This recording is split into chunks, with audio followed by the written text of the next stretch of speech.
ಜಗಜ್ಜೀವನ್ ರಾಮ್ ಹಸಿರು ಕ್ರಾಂತಿ ಹರಿಕಾರ ಎಂ ರಾಮಚಂದ್ರ ಬಣ್ಣನೆ ಜಿಲ್ಲಾ ಬಿಜೆಪಿ ಕಚೇರಿಯಲ್ಲಿ ಬಾಬೂಜಿ ಜಯಂತಿ ಆಚರಣೆ ಚಾಮರಾಜನಗರ ಡಾಕ್ಟರ್ ಬಾಬು ಜಗಜ್ಜೀವನ್ ರಾಮ್ ಅವರು ಸೃಷ್ಟಿಸಿದ ಹಸಿರು ಕ್ರಾಂತಿಯಿಂದ ದೇಶದಲ್ಲಿ ಬಡವರಿಗೆ ಆಹಾರದ ಕೊರತೆ ದೂರವಾಯಿತು. ಅವರು ಸಮಾಜದ ಕಟ್ಟಕಡೆಯ ವ್ಯಕ್ತಿಯ ಜೀವನಕ್ಕೂ ಆದ್ಯತೆ ಕೊಟ್ಟಿದ್ದರಿಂದ ಇಂದು ಸಮಾಜದಲ್ಲಿ ಆಹಾರ ಪದಾರ್ಥಗಳ ಕೊರತೆ ಇಲ್ಲ ಎಂದು ಕೇಂದ್ರ ಪರಿಹಾರ ಸಮಿತಿ ಮಾಜಿ ಅಧ್ಯಕ್ಷ ಎಂ ರಾಮಚಂದ್ರ ಸ್ಮರಿಸಿದರು. ನಗರದ ಜಿಲ್ಲಾ ಬಿಜೆಪಿ ಕಚೇರಿಯಲ್ಲಿ ಎಸ್ಎಸ್ಸಿ ಮೋರ್ಚಾದ ವತಿಯಿಂದ ನಡೆದ ಡಾಕ್ಟರ್ ಬಾಬು ಜಗಜ್ಜೀವನ್ ರಾಮ್ ಅವರ 119ನೇ ಜಯಂತಿ ಕಾರ್ಯಕ್ರಮದಲ್ಲಿ ಬಾಬೂಜಿ ಭಾವಚಿತ್ರಕ್ಕೆ ಪುಷ್ಪಾರ್ಚನೆ ಮಾಡಿ ಮಾತನಾಡಿದರು. ಅಪ್ರತಿಮ ದೇಶಪ್ರೇಮಿ ಸ್ವಾತಂತ್ರ್ಯ ಹೋರಾಟಗಾರ ಭಾರತದ ಮಾಜಿ ಉಪ ಪ್ರಧಾನಿ ಮಂತ್ರಿಯಾದ ಬಾಬು ಜಗಜ್ಜೀವನ್ ರಾಮ್ ಅವರು ಚಾಮರಾಜನಗರಕ್ಕೂ ಭೇಟಿ ನೀಡಿದ್ದರು.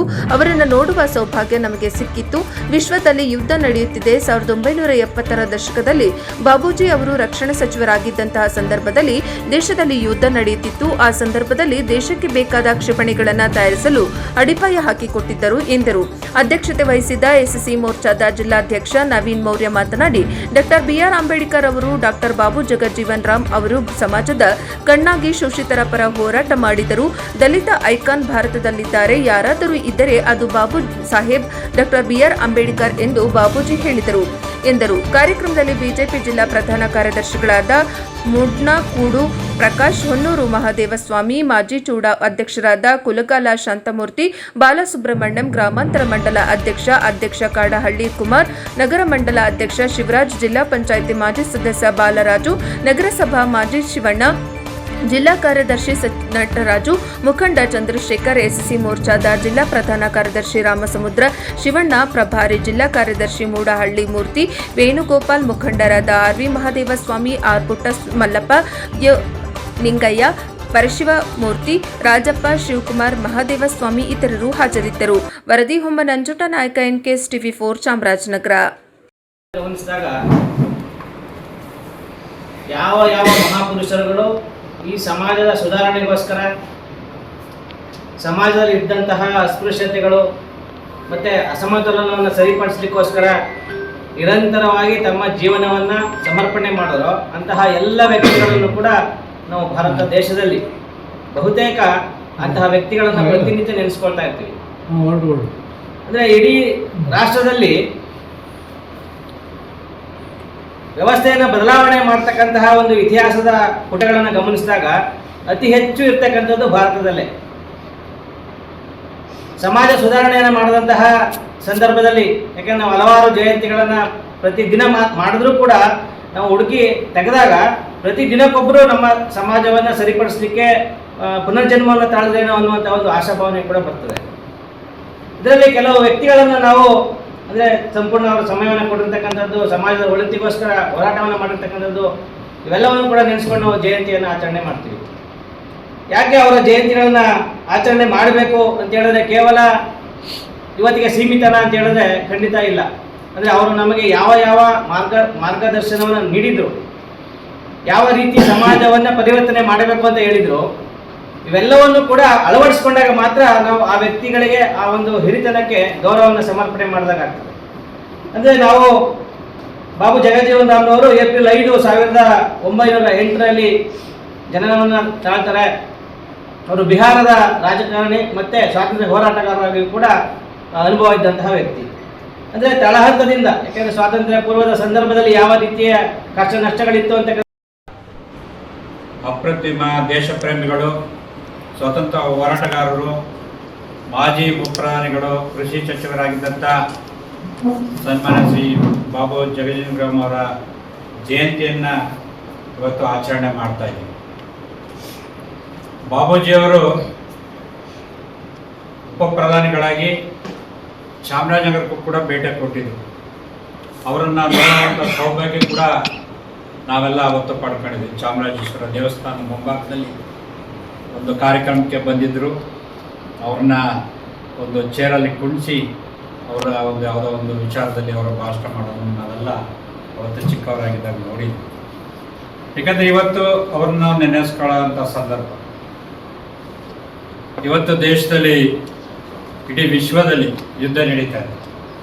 1970ರ ದಶಕದಲ್ಲಿ ರಕ್ಷಣಾ ಸಚಿವರಾಗಿದ್ದಾಗ ಈ ದೇಶಕ್ಕೆ ಯುದ್ಧದ ಸಂಭವ ಇತ್ತು, ಯುದ್ಧ ನಡೀತಾ ಇತ್ತು. ಆ ಸಂದರ್ಭದಲ್ಲಿ ಅವರು ರಕ್ಷಣಾ ಸಚಿವರಾಗಿ ಈ ದೇಶಕ್ಕೆ ಬೇಕಾದಂಥ ಅನೇಕ ಕ್ಷಿಪಣಿಗಳನ್ನು ತಯಾರಿಸುವ ಅವತ್ತಿನ ಕಾಲದಲ್ಲೇ ಅವರು ಅಡಿಪಾಯವನ್ನು ಹಾಕ್ಕೊಟ್ಟು ಇವತ್ತು ದೇಶದ ಪ್ರಧಾನಿಗಳಾಗಿರ್ತಕ್ಕಂಥ ನರೇಂದ್ರ ಮೋದಿಯವರು ಸತ್ಯವಾಗಿ ಇವತ್ತು ಇಡೀ ವಿಶ್ವದಲ್ಲಿ ಎಲ್ಲ ಕಡೆಯೂ ಕೂಡ ಇವತ್ತು ನಾವೆಲ್ಲ ಪತ್ರಿಕೆಗಳಲ್ಲಿ ಟಿ ವಿಗಳೆಲ್ಲ ನೋಡ್ತಾ ಇದ್ದೀವಿ. ಪಾಕಿಸ್ತಾನದಲ್ಲಿ 450 ರೂಪಾಯಿ 500 ರೂಪಾಯಿ ಡೀಸೆಲು ಪೆಟ್ರೋಲ್ ಆಗ್ತಾ ಇದೆ. ಆದರೆ ಭಾರತದಲ್ಲಿ ನಮ್ಮ ನರೇಂದ್ರ ಮೋದಿಯವರು 13 ರೂಪಾಯಿನ ಕಡಿಮೆ ಮಾಡಿ ಜನರಿಗೆ ಒಳ್ಳೆತನ ಮಾಡಿದ್ದಾರೆ. ಯಾಕಂದರೆ ಅವತ್ತು ಉಪ ಪ್ರಧಾನಿಗಳಿಗಂತ ಜಗಜೀವನ್ ರಾಮ್ ಅವರು ಕೃಷಿ ಸಚಿವರಾಗಿ, ಹಸಿರು ಕ್ರಾಂತಿಯ ಹರಿಕಾರರಾಗಿ ಈ ಕೃಷಿಗೆ ಸಂಬಂಧಪಟ್ಟಂಥ ಅನೇಕ ಕಾನೂನುಗಳನ್ನು ತಂದು ಇವತ್ತು ಇಡೀ ಭಾರತ ದೇಶದಲ್ಲಿ ಆವತ್ತು ನಾವೆಲ್ಲ ಅಮೆರಿಕ ದೇಶದಲ್ಲಿ ಗೋಧಿಯನ್ನು ಕಾಯ್ಕೊತಾ ಇದ್ವಿ. ಅಲ್ಲಿ ಬಂದಂಥ ಗೋಧಿಯನ್ನು ಇಲ್ಲಿ ಬಡವ್ರಿಗೆ ಹಂಚೋದನ್ನು ನಾವೆಲ್ಲ ನೋಡ್ತಾ ಇದ್ವಿ. ಯಾಕಂದರೆ ನಾವು ಬಾಲಪಟ್ಟಣದಲ್ಲಿ ಶಾಲೆಯಲ್ಲಿ ನೋಡ್ಬೇಕಾದ್ರೆ ಅಲ್ಲಿ ಗೋಧಿ ಕೊಡ್ತಿದ್ರೆ ಎಲ್ಲ ಹೋಗಿ ನಿಂತ್ಕೊಂಡು ಗೋಧಿ ಇಸ್ಕೊಳ್ತಿದ್ರು.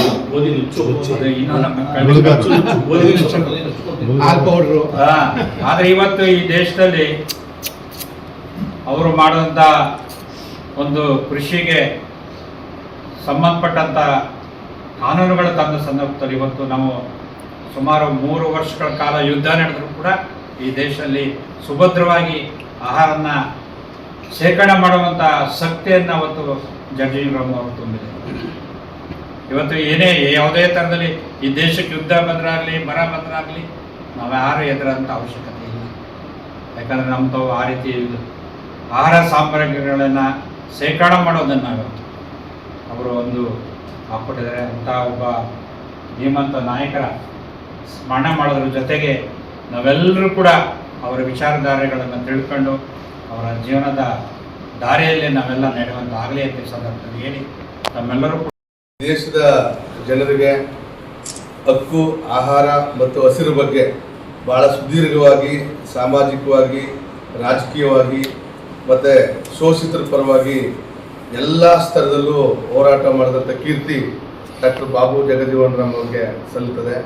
ಆ ನಿಟ್ಟಿನಲ್ಲಿ ಭಾರತೀಯ ಜನತಾ ಪಾರ್ಟಿ ನಮ್ಮ ಹಿರಿಯರು ಹೇಳ್ದಂಗೆ ಬಾಬು ಜಗಜೀವನ್ ರಾಮ್ ಅವರು ಒಬ್ಬ ಸ್ವಾಭಿಮಾನಿ ರಾಜಕಾರಣಿಯೂ ಹೌದು, ಅರ್ಥಶಾಸ್ತ್ರಜ್ಞರು ಅವರು. ಯಾಕೆಂದರೆ ಆ ಸ್ವಾಭಿಮಾನಕ್ಕೆ ಧಕ್ಕೆ ಬಂದಾಗ ಆ ಕಾಂಗ್ರೆಸ್ ಪಾರ್ಟಿಯನ್ನೇ ತೊರೆದು ಕಾಂಗ್ರೆಸ್ ಫಾರ್ ಡೆಮಾಕ್ರಸಿ ಅಂತ ಸ್ವಂತ ಒಂದು ಪಕ್ಷವನ್ನು ಕಟ್ಟಿ ಅಶೋಷಿತರ ಪರವಾಗಿ, ಹಿಂದುಳಿದರ ಪರವಾಗಿ, ದಲಿತರ ಪರವಾಗಿ ಒಂದು ಗಟ್ಟಿ ಧ್ವನಿಯಾಗಿದ್ದರು ಬಾಬು ಜಗಜೀವನ್ ರಾಮ್ ಅವರು. ಆ ನಿಟ್ಟಿನಲ್ಲಿ ಏನು ನಮ್ಮ ದೇಶದಲ್ಲಿ ಒಂದು ಸಾಮಾಜಿಕ ಬಹಿಷ್ಕಾರಗಳು, ಜಾತಿ ಪದ್ಧತಿ, ಅಸ್ಪೃಶ್ಯತೆ ಮತ್ತು ಸಾಮಾಜಿಕ ಏನು ಅಂಕುಡೊಂಕುಗಳಿತ್ತು ಸಮಾಜದಲ್ಲಿ, ಅದನ್ನು ತಿದ್ದಬೇಕು. ಸರ್ವರಿಗೂ, ಬ್ರಾಹ್ಮಣ ಮಹಿಳೆಯಿಂದ ಹಿಡಿದು ಅಸ್ಪೃಶ್ಯ ಮಹಿಳೆಯವರೆಗೂ ಕೂಡ ಸರ್ವರಿಗೂ ರಾಜಕೀಯವಾಗಿ, ಶೈಕ್ಷಣಿಕವಾಗಿ, ಆರ್ಥಿಕವಾಗಿ, ಸಾಮಾಜಿಕವಾಗಿ ಎಲ್ಲ ಥರದ ಒಂದು ಹಕ್ಕು ಅಧಿಕಾರಗಳನ್ನ ಕೊಡಿಸ್ಬೇಕು ಅನ್ನೋ ಒಂದು ದೃಢ ನಿರ್ಧಾರವನ್ನು ಇಟ್ಕೊಂಡು ಅವರು ರಾಜಕೀಯವನ್ನು ಮಾಡಿದಂಥವ್ರು.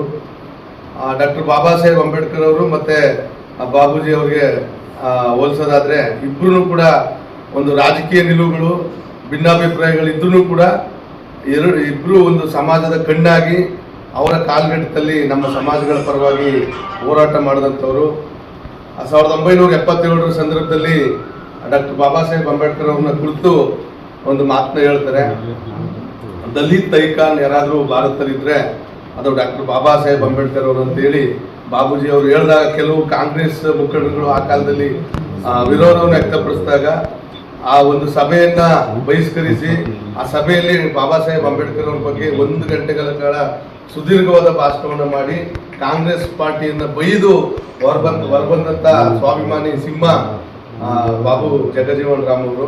ಆ ನಿಟ್ಟಿನಲ್ಲಿ ಅವರ ಆದರ್ಶಗಳನ್ನ ಮತ್ತು ಅವ್ರು ಕೊಟ್ಟಂಥ ಸಿದ್ಧಾಂತಗಳನ್ನು ಎಲ್ಲ ಕ್ಷೇತ್ರದಲ್ಲೂ ಕೂಡ ನಾವು ಬಳಸ್ಕೊಂಡು ಸಮಾಜದ ಕಟ್ಟ ಕಡೆಯ ವ್ಯಕ್ತಿಗೆ ನಾವು ಎಲ್ಲ ಒಂದು ಏನೋ ಸೌಲಭ್ಯಗಳಾಗಲಿ ಹಕ್ಕುಗಳಾಗಲಿ ತಲುಪಿಸೋಕ್ಕೆ ನಾವೆಲ್ಲ ಕೆಲಸ ಮಾಡೋಣ. ಆ ನಿಟ್ಟಿನಲ್ಲಿ ಬಾಬೂಜಿಯವರ ಸಿದ್ಧಾಂತವನ್ನು ಇಟ್ಕೊಂಡು ಭಾರತೀಯ ಜನತಾ ಪಾರ್ಟಿ ಸರ್ವರಿಗೂ ಸಮಪಾಲು ಸರ್ವರಿಗೂ ಸಮಬಾಳು ಅನ್ನೋ ನಿಟ್ಟಿನಲ್ಲಿ ಕೆಲಸ ಮಾಡ್ತಾಯಿದೆ ಅಂತ ನಾನಾದರೂ ಕೂಡ ಭಾವಿಸ್ತಾ ಹಿರಿಯರಿಗೆ